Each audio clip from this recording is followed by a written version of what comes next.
How to get the best out of your CO speed timer. What are the 5 things to know? We're going to cover the basic features, charging SL power reserve and deep discharge, the stopwatch functions, how to use a tachometer, and the chronograph calibration.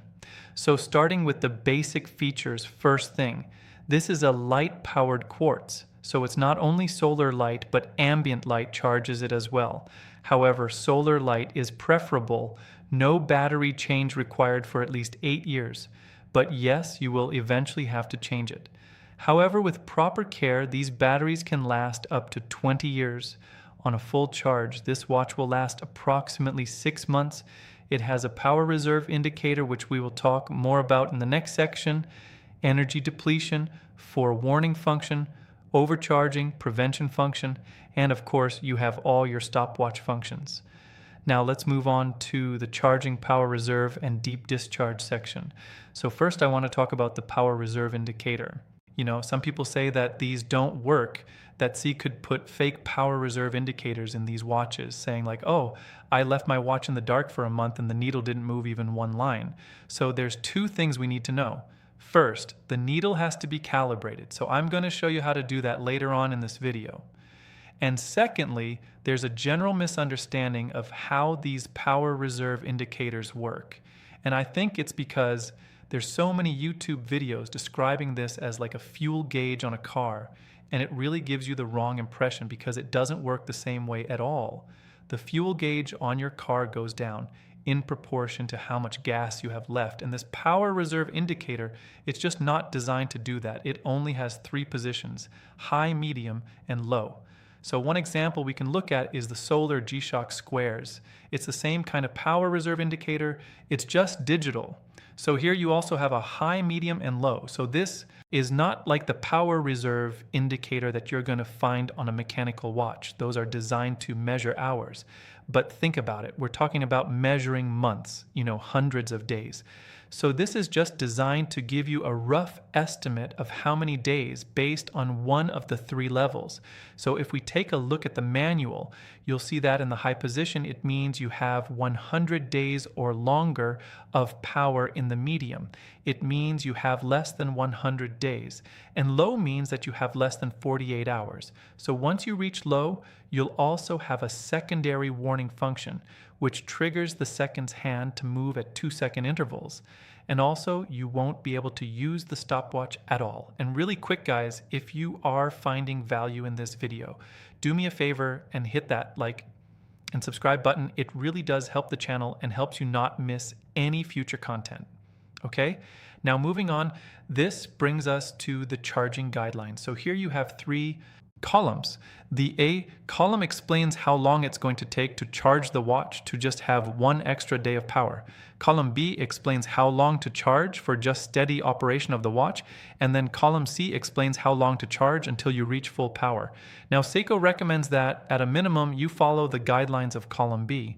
Now I'm going to leave this up on the screen so you guys can take a screenshot, and I'm just going to make a note of 2 things. So most offices, most rooms inside of a house on average are less than 700 lux, meaning that the best and quickest way to charge this watch is in direct sunlight. And then I also want to point out that windows do reduce the lux level of sunlight, so charging times are going to vary. But honestly, as long as you don't neglect this watch, you should be completely fine, okay? And before we move on, I just want to talk about what happens to this watch if you let it run out of battery completely. If this watch is completely depleted, you run the risk of the built-in integrated circuit potentially falling into an unstable condition. So what does that mean? It means that the tiny microchip computer inside the watch responsible for moving the hands isn't going to be working properly.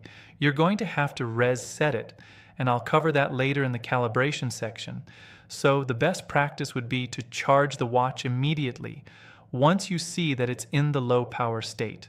Now, if you fail to do that and you let your watch stay depleted for a long period of time, and I'm not exactly sure how long, but let's say too long, your watch is going to enter a state of deep discharge, which means that the capacitor has been completely depleted and it has to be filled up again before a normal watch function can continue. Now this isn't going to be done in a day. And to be honest, there's really no fast way to fix this. Basically, you're just going to have to expose the watch to light for as long as possible until the watch starts ticking again. And that could take 1 day, 2 days, maybe even a week, depending on how long it was in a state of discharge and how you go about doing it. It just kind of depends on your situation. But one thing I would be careful of is leaving your watch to just bake out in the sunlight all day. The heat transferred from the sun can make your watch too hot and then potentially ruin the internal mechanisms. All right? And now let's move on over to the stopwatch functions. Now, basic stopwatch controls. Press the top pusher to start the chronograph.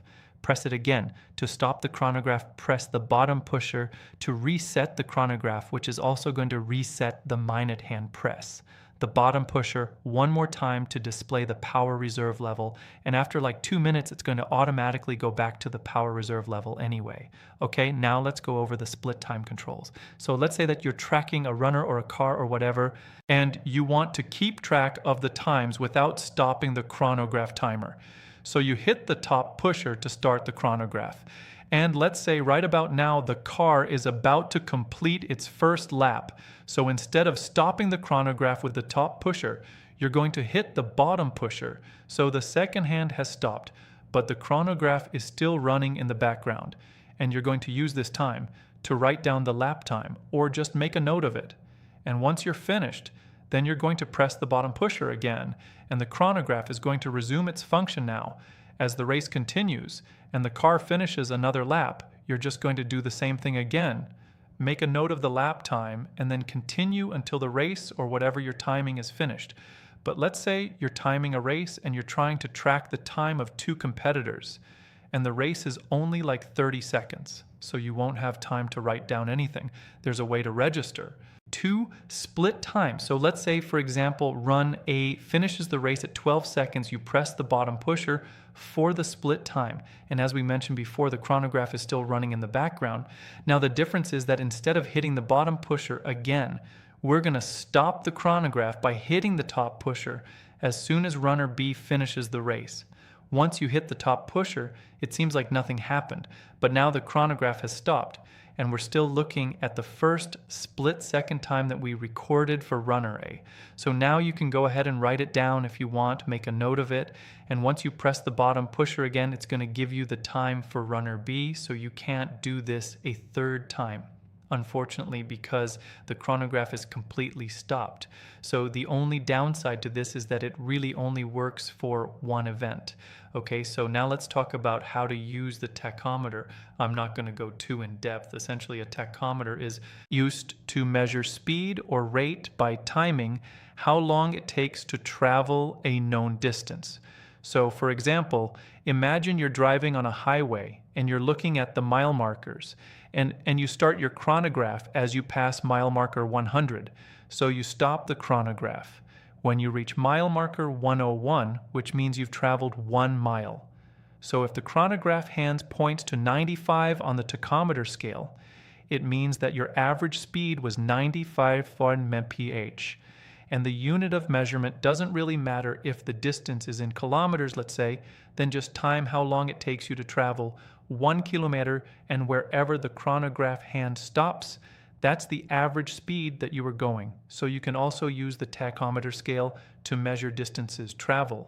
So for example, let's say you're on the highway and you're traveling at a rate of 80 mph.